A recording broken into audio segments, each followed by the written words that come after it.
Kiongozi wa upinzani nchini Tanzania, Tundu Lissu, amenusurika baada ya kupigwa risasi mara 16. Walikuwa na bunduki za kiotomatiki na wakaanza kufyatua risasi, lakini huo mlio wa risasi, mlio huo hakika nitaliita jaribio la kuniua. Aina yetu ya siasa ni hatari. Hakuna kilicho rahisi. Nilipoona video za kukamatwa kwake, nilihisi tu kwamba hili lilikuwa kiwango tofauti kabisa. Msukumo wake wa kutaka mageuzi umewakasirisha wapinzani wake wa kisiasa. Siasa zinapaswa kuwa vita ambavyo havina vurugu.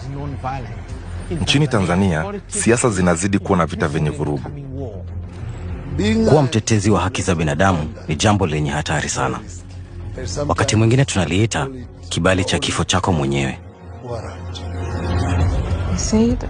Alisema, sitaacha kutoa maoni yangu kuhusu kile ninachoamini ni sahihi. Sitaki kufa, ninaipenda maisha.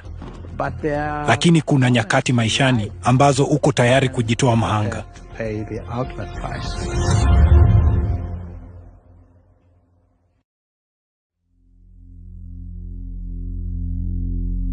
Hawajakuenguliwa tangu tumeanza. Tumechoka chaguzi ambazo wizi wa kura sasa ni jambo la kawaida. Ni miezi 6 kabla uchaguzi wa rais wa Tanzania wa mwaka 2025. Tundu Lissu, mwenyekiti wa chama cha upinzani Chadema, anafanya mkutano wa hadhara.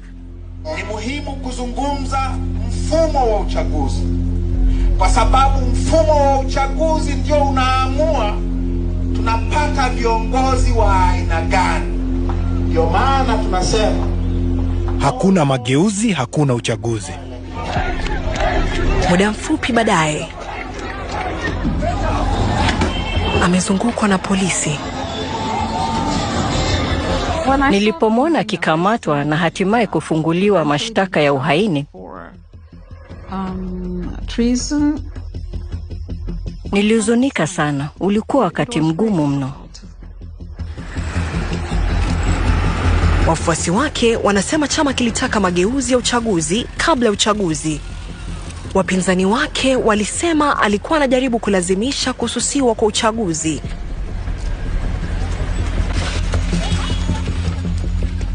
Unawezaje kusema hii ni haki kwa mhalifu? Wanalenga kumtishia na kumwangamiza.